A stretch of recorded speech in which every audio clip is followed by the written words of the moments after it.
Assalamualaikum everyone. Welcome to my channel Education Arena. Hope you all are doing well. Today the topic which I am going to discuss in front of you people is a poem named as The Stone Chat by Tawfiq Rafat. This is included in a subject South Asian Literature which is a part of BS English 7th semester. But आज का lecture start करने से पहले अगर आप लोगों ने अभी तक मेरा चैनल सब्सक्राइब नहीं किया so please do like share and subscribe my channel and press the bell icon for the latest updates. So let's start it. सबसे पहले तौफीक रफ़त की बायोग्राफी को डिस्कस कर लेते हैं. तो इनका फुल नेम है तौफीक रफ़त. इनकी बर्थ जो है 1927 Sialkot British India now in Pakistan इसमें हुई थी. डेथ की बात करें सो 2 अगस्त 1998 लाहौर पाकिस्तान में इनकी डेथ हुई. एजुकेशन और अर्ली लाइफ देखें तो इन्होंने एजुकेशन अपनी हासिल की देहरादून, अलीगढ़ और बाद में लाहौर से. इन्होंने इंग्लिश लिटरेचर को स्टडी किया जिसने इनके पोइटिक स्टाइल के ऊपर बहुत ज़्यादा असर किया. उसके बाद ये एक कल्चर्ड और एक लिटरेरी फैमिली से बिलोंग करते हैं जिस चीज़ ने इनका जो अर्ली इंटरेस्ट था पोइट्री के अंदर उसको शेप किया. बाद में बात करते हैं करियर एंड लिटरेरी कॉन्ट्रीब्यूशंस. तो इनको जो है पाकिस्तानी पोइट्री जो इंग्लिश में है उसका पायनियर कहा जाता है. इन्होंने वर्क किया एक टीचर के तौर पर, एक एडिटर के तौर पर, एक क्रिटिक के तौर पर. इसके साथ साथ कि वो एक पोइट भी थे. ये बहुत ज़्यादा फेमस थे क्योंकि इन्होंने पाकिस्तानी कल्चर को, लैंडस्केप और इडियम्स जो हैं उनको इंग्लिश वर्ड्स के अंदर इनकॉर्पोरेट किया था. नेक्स्ट चलते हैं. तो इन्होंने जो एक डिस्टिंक्टिव पाकिस्तानी इडियम है इंग्लिश पोइट्री के अंदर उसको डेवलप करने में हेल्प की थी. और इनकी पोइट्री में हमें ईस्टर्न थीम्स मिलते हैं वेस्टर्न पोइटिक फॉर्म्स के साथ. मेजर वर्क्स की बात करें, फर्स्ट वर्क है इनका अराइवल ऑफ द मानसून. ये एक सेलिब्रेटेड पोइट्री कलेक्शन है. द स्टोन चैट ये इनकी फेमस पोएम्स में से एक है. Half moon and bequest of wings ये इनके दूसरे मशहूर जो हैं वर्क्स हैं. इन्होंने जो क्लासिक पंजाबी एपिक है पुरन भगत उसको इंग्लिश में ट्रांसलेट किया था. और ये जो है इनका शुमार ड्रामा और प्रोज राइटिंग में भी इन्होंने बहुत ज़्यादा काम किया. लेगेसी देखें तो इन्होंने जो यंगर पोइट्स हैं जिसमें मुनीज़ा एल्वी है और दाऊद कमाल है उनको इन्फ्लुएंस किया. ठीक है. और इनको क्रेडिट दिया जाता है कि जो इंग्लिश लैंग्वेज और पाकिस्तानी आइडेंटिटी के दरम्यान में गैप है उसको इन्होंने ब्रिज किया. नेक्स्ट क्या है कि इनको और इनके वर्क्स को जो पाकिस्तानी और साउथ एशियन लिटरेचर कोर्सेज हैं उसमें पढ़ाया जाता है. और इनको इनके लिरिकल स्टाइल, कल्चरल अथेंटिसिटी और फिलोसॉफिकल डेप्थ के लिए आज भी याद किया जाता है. नेक्स्ट चलते हैं हमारी जो पोएम है द स्टोन चैट उसकी डिटेल्ड समरी की तरफ. तो ये जो पोएम है द स्टोन चैट ये एक फेमस पाकिस्तानी पोइट है तौफीक रफ़त उसने लिखी है. ठीक है. तौफीक रफ़त को ये कहा जाता है कि जो पाकिस्तानी पोइट्री इंग्लिश के अंदर है, ठीक है, ये उसके फाउंडर हैं क्योंकि इन्होंने पाकिस्तानी कल्चर जो है उसको इंग्लिश लैंग्वेज के थ्रू रिप्रेजेंट किया था. इनकी पोइट्री के अंदर हमें कल्चरल इमेजरी, नेचर और बाइनरी का यूज़ जो है मिलता है. अगर हम बाइनरी अपोजिशन की बात करें तो क्या है बेसिकली इसका मतलब होता है कि जब दो अपोजिंग आइडियाज़ हैं या कॉन्सेप्ट्स हैं, ठीक है, उनको एक दूसरे के कंट्रास्ट में रखा जाता है किसी टेक्स्ट में, किसी कल्चर में या थ्रू आउट द सिस्टम. और हमारा मकसद क्या होता है कि इनके दरम्यान में जो डिफरेंसेस हैं उनको हाईलाइट करना. इस पोएम स्टोन चैट के अंदर हमें सारी करेक्टरिस्टिक्स जो हैं ये नज़र आती हैं. पोएम स्टार्ट किस तरह से होती है कि पोएट डिक्लेयर करता है कि ब्यूटी को किसी भी ऑर्नामेंटेशन की ज़रूरत नहीं है. ठीक है. ऑर्नामेंटेशन का मतलब क्या है? Basically the act of decorating और adding extra details to something to enhance its appearance और स्टाइल. या फिर आप ये कह सकते हैं कि कोई भी चीज़, ठीक है, जो ब्यूटीफाई करने के लिए ऐड की जाए. या तो ये आर्ट में हो सकता है, आर्किटेक्चर में हो सकता है, राइटिंग, म्यूज़िक या स्पीच. ठीक है. बेसिकली इसका वैसे जो मीनिंग है ऑर्नामेंटेशन का वो होता है सजावट या फिर खूबसूरती के लिए किया गया इजाफा. ठीक है. तो जो पोएम है वो स्टार्ट इस तरह से होती है कि पोएट डिक्लेयर करता है कि ब्यूटी को किसी भी वर्ड्स की ऑर्नामेंटेशन की ज़रूरत नहीं है ब्यूटीफुल कंसीडर होने के लिए. जो चीज़ ब्यूटीफुल है वो ब्यूटीफुल है तो क्यों उसे वर्ड्स के साथ इम्बैलिश किया जाए, यानी क्यों उसे वर्ड्स के साथ सजाया जाए. इम्बैलिश का मतलब भी क्या होता है? सजावट. ठीक है. कि क्यों किसी चीज़ को वर्ड्स के साथ जो है वो सजाया जाए जबकि वो खूबसूरत हो. और खूबसूरत चीज़ खूबसूरत ही होती है. अब ये जो फर्स्ट 2 लाइन्स हैं इससे पूरी पोएम का जो इंटायर मूड है वो सेट हो गया. ठीक है. उसके साथ साथ हम ये देखते हैं कि पोएम के अंदर कंट्रास्टिंग इमेजेस का यूज़ किया गया है ये डिफ़ाइन करने के लिए कि क्या खूबसूरत है, ठीक है, क्या खूबसूरत है उसको डिफ़ाइन करने के लिए इसमें कंट्रास्टिंग इमेजेस जो हैं उनका यूज़ भी किया गया है। और इसके साथ साथ जो द आर्टिकल का यूज़ है वो भी बहुत ज़्यादा सिग्निफिकेंट है, बहुत ज़्यादा इम्पॉर्टेंट है, क्योंकि इसके थ्रू रेफ़र किया जा रहा है किसी म्यूज़ को, ठीक है, जिसको पोइट ब्यूटीफुल कंसिडर कर रहा है। अब म्यूज़ जो है उसके लिटरल मीनिंग्स भी हैं और फिगरेटिव मीनिंग्स भी हैं। अगर हम बात करते हैं लिटरल डेफिनेशन की, तो क्या है कि म्यूज़ कोई सोर्स ऑफ इंस्पायरेशन है, ठीक है, कोई पर्सन हो सकता है, यूजुअली एक औरत हो सकती है, या कोई सिंबॉलिक फोर्स है जो इंस्पायर करती है किसी आर्टिस्ट को, किसी पोइट को, किसी राइटर को कि वो कोई चीज़ क्रिएट करे।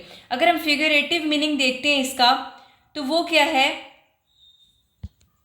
वो ये है कि कोई भी डीप थॉट या रिफ्लेक्शन जिसको आप वर्ब के तौर पर यूज़ कर सकते हैं, लेकिन अगर इस पोएम के कॉन्टेक्स्ट में हम बात करें तो कोई चीज़ या कोई इंसान जो इंस्पायर करे क्रिएटिविटी को या फिर ब्यूटी को। नेक्स्ट चलते हैं। अब इस पोएम का जो फोकस है वो शिफ्ट होता है और इसमें फर्स्ट कंट्रास्टिंग इमेजरीज जो हैं वो रिप्रेजेंट की जाती हैं, जिसमें ग्रीन और फ्रूटफुल मूवमेंट्स हैं, ठीक है, and parched for a desert. अब ये दो बाइनरी इमेजरीज हैं। हमने ऊपर भी डिस्कस किया है कि बाइनरी अपोजिशंस क्या होती हैं।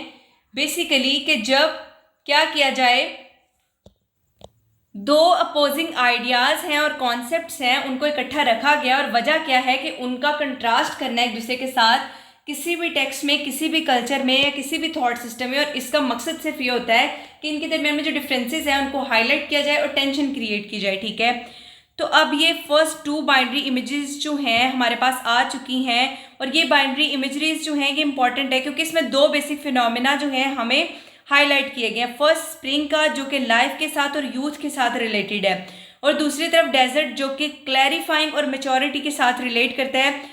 जो पॉइंट है वो हाईलाइट करता है कि हमारी आई जो है, हमारी जो आंख है वो इस चीज़ की आदी हो चुकी होती है कि हम गुड और लाइवली चीज़ों को देखें, और इमैच्योर चीज़ें जो भी डेजर्ट की मर्सी पर हैं वो मेचोरिटी की ख्वाहिश करती हैं, ठीक है। जो पोइट है फिर प्रेजेंट करता है जेलम एराउडेड हिल्स जो हैं उनकी इमेजरी को, जहां पर पोइट जो है वो एक बार रुका था अपने आप को एलिविएट और रिलीव करने के लिए, ठीक है।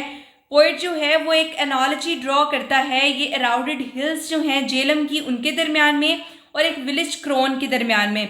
विलेज क्रोन क्या होती है, एक ओल्ड अगली विलेज वुमेन, ठीक है, उनके दरमियान में एक एनालॉजी ये ड्रॉ करता है। तो कहते हैं कि एनालॉजी क्या है, ये कंपैरिजन है दो चीज़ों के दरमियान में जो कि डिफरेंट हैं लेकिन कुछ फीचर्स उनकी सिमिलर हैं, ठीक है।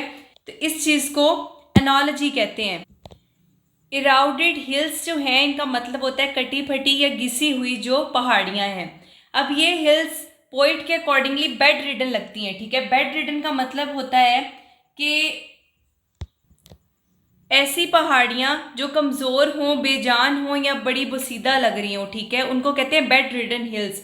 और वो कहते हैं कि इसकी कोई सिग्निफिकेंट वैल्यू नहीं है, इसकी कोई इंपॉर्टेंस नहीं है, इसकी कोई अहमियत नहीं है, लेकिन ये एक स्पेशल फीचर पोजेस किए हुए हैं। ये हिल्स जो हैं एक ओल्ड विलेज वुमेन जो है उसकी तरह, जिसको ऊपर विलेज क्रोन कहा गया है, स्पिट आउट करती हैं ओकेजनल प्रोवर्ब को। यानी कि ये जो पहाड़ियाँ हैं ये भी ओल्ड अगली विलेज वुमेन की तरह कभी कभार जो है कोई अचानक से बड़ी गहरी बात जो है वो कह देती हैं। नेक्स्ट चलते हैं। वो कहते हैं कि ये पहाड़ियाँ एक सेंस ऑफ मेचोरिटी और एक्सपीरियंस को पोजेस किए होती हैं। पोइट फिर कंटिन्यू रखता है अपनी बात को और कहता है कि इस मेचोरिटी को अंडरस्टैंड करने के लिए एक इंसान को पहले खुद को जानना ज़रूरी है। I must try and know myself as I must once have been and become. जो पोइट है फर्दर एक्सप्लेन करता है इस आर्ग्यूमेंट को, और जो एक स्टोन चैट है, एक बर्ड है, उसकी इमेज को प्रेजेंट करता है। वो कहता है कि स्टोन चैट एक बर्ड है और वो अपनी टेल को वाइब्रेट कर रहा है, हिला रहा है बड़ी एक्साइटमेंट के साथ, ठीक है। इसके बावजूद कि उसका जो बैकग्राउंड है वो कलरलेस है। पोइट कहता है कि इस बर्ड ने डिस्कवर कर लिया अपनी सेल्फ वर्थ को, ठीक। वीट जो है उसकी स्केर्सिटी के बावजूद भी, यानी कि उसकी कमी के बावजूद भी, अब ये बर्ड जो है ये हार्श सर्कमस्टांसिस में रह रहा है, हार्श कंडीशन में रह रहा है, लेकिन फिर भी वो सॉन्ग जो है उसको सिंग कर रहा है और उस जगह को वो अपना घर कह रहा है। इसने क्योंकि आर्ट सीख लिया। अब आर्ट उसने कौन सा सीखा है कि जो उसको पहले बैकग्राउंड कलरलेस लगा था ना, उसने उसकी ग्रे शेड्स जो हैं उसके दरमियान में, और जो चीज़ उसको पहले बेरंग लगी थी, ठीक है, अब उसने डिस्कवर कर लिया कि डिफरेंट कलर की ग्रे कलर की शेड्स हैं, ठीक है, डिफरेंट ग्रे शेड्स हैं इसके अंदर। अब ये बर्ड पोइट के अकॉर्डिंगली अडाप्ट कर चुका है अपनी सराउंडिंग को, और इसके साथ साथ इसने अपनी आइडेंटिटी को हार्डशिप्स के बावजूद भी प्रिजर्व किया हुआ है। अब पोइट फिर प्रेजेंट करता है एक बिल्कुल opposite imagery of neighbourhood is a riot of colour and a rigid patch of wheat sufficient cause to be the mellifluous about। अब ये जो इमेजरी इसका यूज़ कर रहा है at the end of the poem, ये बहुत ज़्यादा सिग्निफिकेंट है क्योंकि पोइट इसमें बेसिक थीम हाईलाइट कर रहा है जो कि है अडाप्टेशन टू वंस सराउंडिंग, ठीक है। अगर हम बात करते हैं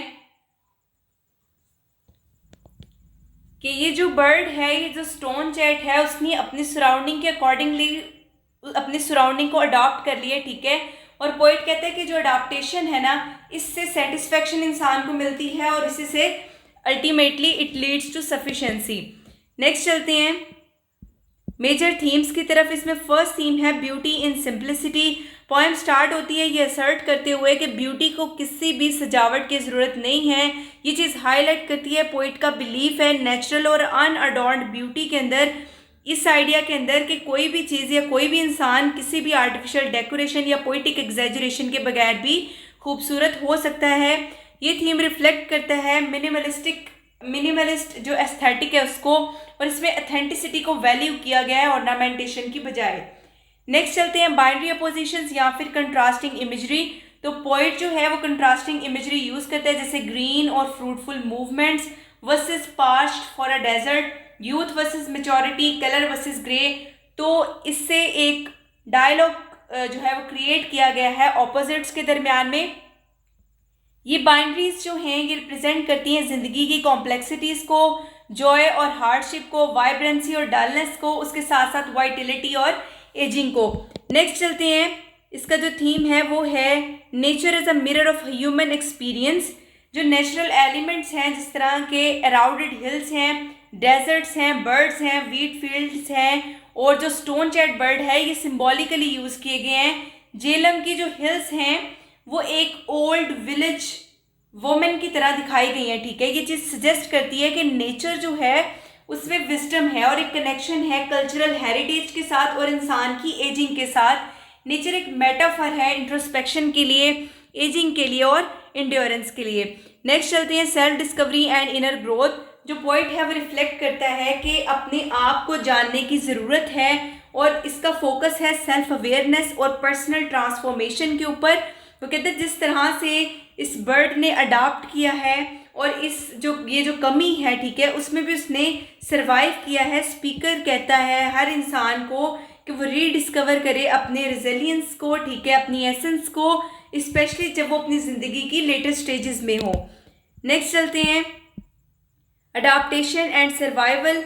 जो स्टोन चैट बर्ड है, ठीक है, ये एक सेंट्रल सिंबल है स्ट्रेंथ का और अडाप्टेशन का। डल और हार्श इन्वायरमेंट के बावजूद भी वो बड़ा जॉयफुली गाना जो है वो गा रहा है। ये चीज़ रिफ्लेक्ट करती है इंसान की एबिलिटी कि वो सर्वाइव कर सकता है, वो मीनिंग फाइंड आउट कर सकता है और अपनी आइडेंटिटी को मोस्ट डिफ़िकल्ट सिचुएशंस के अंदर भी वो बरकरार जो है वो रख सकता है। ये थीम सजेस्ट करता है कि एक इंसान अपनी सराउंडिंग जो है उसको अडॉप्ट करे और इससे उसको क्या मिलेगा, एक्सेप्टेंस की सेंस मिलेगी, पीस जो है मिलेगा, इवन जॉय भी। नेक्स्ट चलते हैं cultural identity and indigenous wisdom. जो कंपैरिजन किया गया है इराउडेड हिल्स और विलेज क्रॉन के दरमियान में, ये चीज़ सजेस्ट करी है एक रिस्पेक्ट है एज के लिए, ट्रेडिशन के लिए और जो रूरल पाकिस्तानी लाइफ है उसके लिए। बर्ड हार्डशिप्स के बावजूद, ठीक है, उस जगह को अपना घर कह रहा है, ठीक है। सेम इसी तरह से जैसे लोग अपने कल्चर में और अपनी लैंड में रूटेड होते हैं, ठीक है, और उस चीज़ से उनको एक स्ट्रेंथ भी मिलती है। नेक्स्ट चलते हैं, इसका लास्ट थीम जो है वो है सफिशेंसी एंड कंटेंटमेंट। जो फ्रेज है add a ragged patch of wheat sufficient cause to be the mellifluous about, ये इंडिकेट करती है कि एक स्मॉल ब्लेसिंग भी इनफ है खुश होने के लिए। पोएम एंड होती है एक मैसेज के साथ जो कि ग्रेटिट्यूड का है, ठीक है, और लिटिल थिंग्स, छोटी छोटी चीज़ों में भी और कह लें कि कलरलेस बैकग्राउंड में भी जैसे उस बर्ड ने एक ब्यूटी फाइंड आउट की, उसके बारे में है। और थीम ऑफ कंटेंटमेंट जो है, यानी कि a state of happiness, contentment is a state of happiness, उसको जो है उसका थीम रीइंफोर्स किया गया अडॉप्टेशन और पर्सपेक्टिव के थ्रू। यानी कि अगर एक इंसान अपनी सराउंडिंग के अकॉर्डिंगली उसको अडॉप्ट कर लेता है, ठीक है, और अपनी आइडेंटिटी जो है उसको चेंज नहीं करता, तो उसको एक जो है वो हैप्पीनेस और सेटिस्फैक्शन की सेंस जो है वो फील होती है। तो ये आज का हमारा लेक्चर था। Hope you guys understand my lecture. So please do like, share and subscribe my channel and press the bell icon for the latest updates. Inshallah in future I'll try to make more videos for you people. Thank you very much.